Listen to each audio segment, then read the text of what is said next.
When I reflect on the spiritual growth or the psychological growth that has happened in my life, it's often quite profound how life works in seasons, how the seasonality of life and the seasonality of your psyche kind of works in fragmentary steps, and how you go through stages and you go through periods of your life where you're in a state of energy, you're in a state of being that is prolonged for that period to teach you a lesson of growth.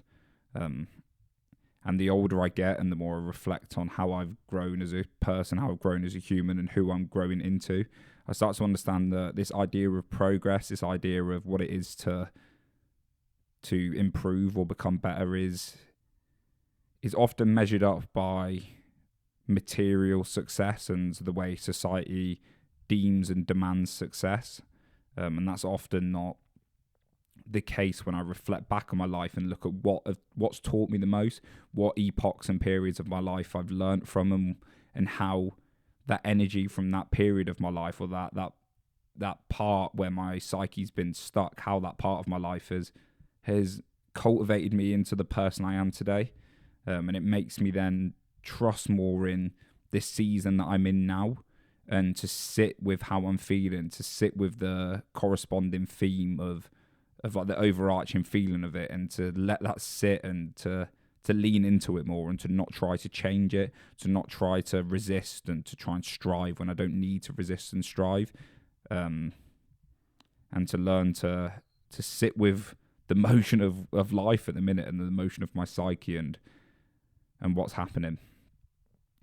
And it's so hard because we have this idea, we have this image in our mind of who we want to be, where we should be, this structure and this like disciplined organization of an identity of I need to be here, I need to be doing this is how I should look, this is how I should behave, this is who I should be. And that is the directing force of our life. And when we act from that place, we work with our own will to enforce that into the world, to create that as a reality for us.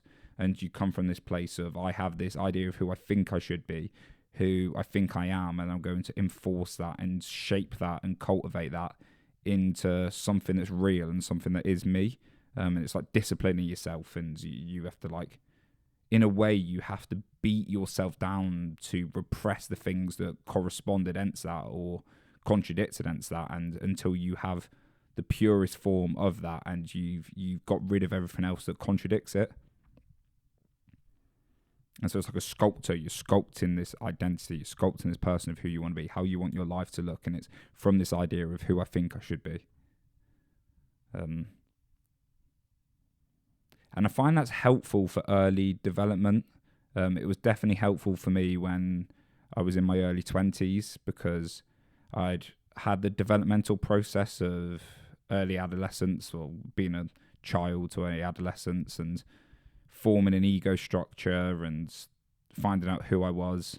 And something went wrong in that process, in the sense of I didn't feel very embodied. I didn't feel very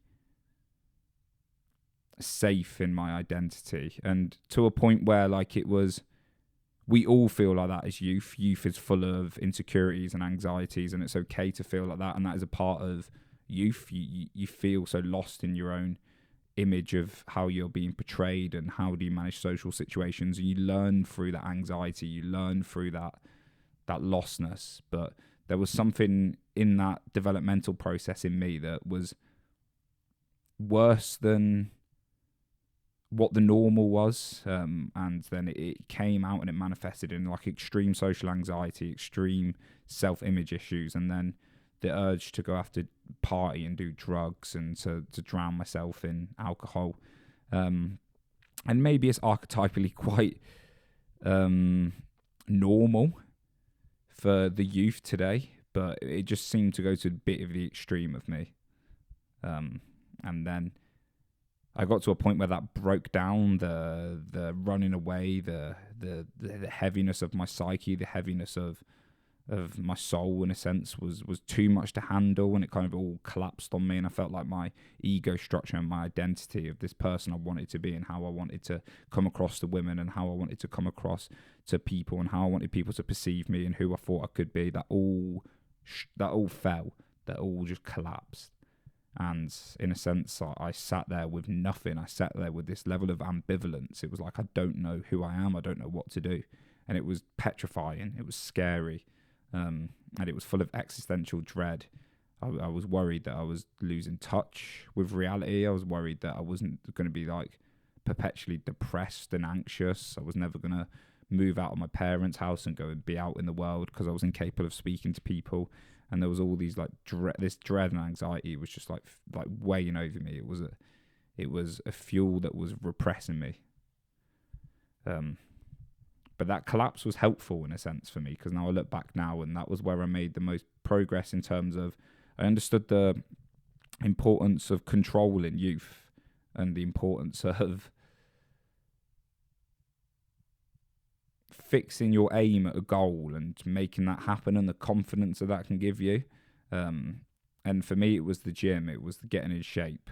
It was meditating. It was like educating myself, reading and stuff. And I set these quite like simple, basic, archetypal, material goals of to get a six pack, to get in good shape, to bulk up, to do this, to do that, to try and make money. And so I set these goals for myself, and these were like pointers that I could orientate my actions and behaviors toward. And it was like bringing some organization and some discipline into my life.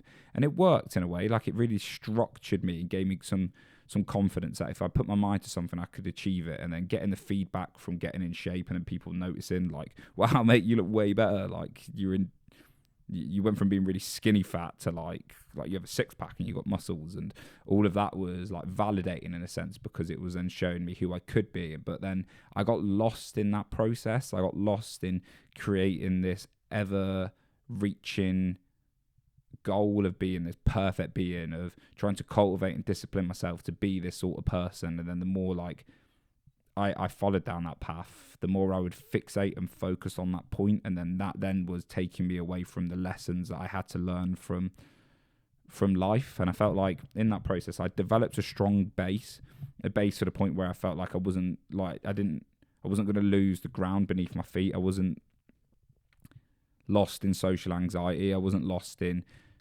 existential depression. I wasn't going to like capitulate. And I think this is the first step for people that need to go on like the standard self-improvement. It's like you do need that disciplinary fix in your life, and this is the first developmental process for me of like spiritual spiral consciousness. Is we want to spiral towards a higher level of actualization. If you look at spiral dynamics, the theory that like humans start from the bottom and their consciousness spirals up to a point of actualization. There's different levels of that. I think the first level of like awakening, the first level of spiritual development is to form a solid base of identity. And you come from youth, and in youth, you're very reactionary. You're growing up in relation to how your parents perceive you and how your peers perceive you and how the world gives you evidence. And you haven't got a strong enough ego structure to handle all that. So like you're getting all this trauma and you're getting all these complexes that are again activated, and then you have all these insecurities and anxieties, and you kind of get to a base of when you're like 18 to like 22 where all of that has finished and you're left with what you've been given from childhood, and then that's who you are. That's kind of the start in a sense. That's the start of you. That feels like the start of your life. Youth is just kind of this loading up of a base of identity. And some people get it way worse than others. Some people have a really unfortunate start. Some people have better starts. Some people's doesn't go right. Some people's goes right and they have a safe base. But that's not where you measure yourself from. And a lot of people get lost there. They get stuck in their childhood. They get stuck in the way that they grew up. And whilst it formulates a big part of our character and a big part of our ego structure, it's helpful to see it as a start, to see it as a base. And you've got to take personal accountability and responsibility of this is what I've been given. It is really hard to say, but this is my gift. This is where I am. This is what I have to work with. This is the work I need to do. And this is the base that I move from. And first, maybe you need to sort the base out. Maybe you need to fix up the base. Maybe the base hasn't got a roof, and the roof's leaking. The windows are smashed.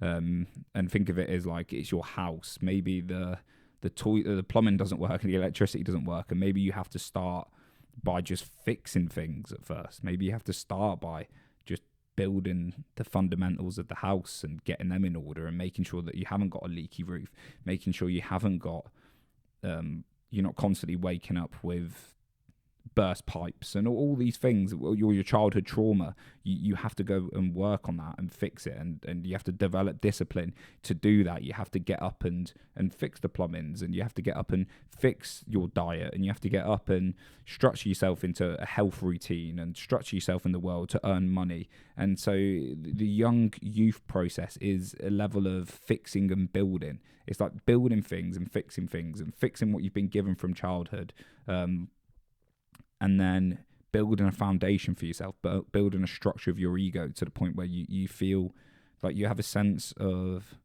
calmness and you know who you are. And I've got to this point. I've got to a point now where I feel like I spent so many years on self-improvement, trying to fix myself, disciplining myself, learning about psychology and all these things. And get to a point where, like, now I can hold down a job very easily. I'm very successful in things that I pursue, in terms of, like, if I want to do something, I can do it. I feel very good in social situations, very fluid. I have a house, a very good relationship. Like, all these things are stuff that I just couldn't have envisioned for myself earlier on, but through self-development and building the ego structure and some solidity in life, I've been able to be stable, and it's bringing stability into your life. That's important as a youth, because it gives you that firm understanding of, you know where your feet are, you know where you're standing. But if we change the metaphor slightly to like a boat on the ocean, say, if instead of a house, we're fixing the boat within the ocean. Once we fix the boat, once like water's not leaking in and we're not nearly sinking, we're left with the bigger existential issue of, what do I do next? Where do I go? And this is where I seem to be at, and this is where I've been at for the last like year, maybe year and a half, coming up to 2 years. It's like, I don't wake up with social anxiety. I don't go into social situations scared. I don't have this massive fear-based reaction to pursuing things. I don't feel like my life is constantly need to be fixed. I feel very happy with who I am. I feel very stable. I feel very like confident. I feel very self-assured. But I just don't know what to do. Like, what is next? What do you do? And you think of it like, my boat's not leaking. My boat's stable. It's just bobbing in the ocean. But like, where do I go next? What direction do I head in?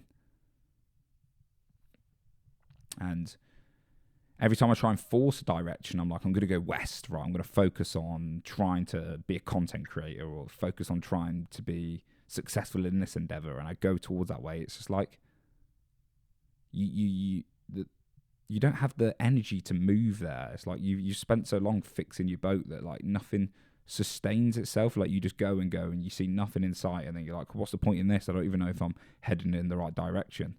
So then you stop again, and then you try and go another way, and you're like, there's just resistance there. It's like you're resisting against some sort of wind, like something doesn't want you to go that way, and you're paddling and you're going, and it's like, oh, what's the point? There's nothing in sight. I don't even know if that's the right place to go. And so I'm constantly like thinking, do I start this? And I start something, and then the energy runs out, and then it's like you're back to just bobbing and weaving again. And I think the conclusion I'm coming to is, you have to be willing to sit with the ambivalence of not knowing where to go. The ambivalence of, I need to get quiet. I need to get still enough so I can feel the slight bit of wind hitting my face. I can hear the wind and what direction it's going.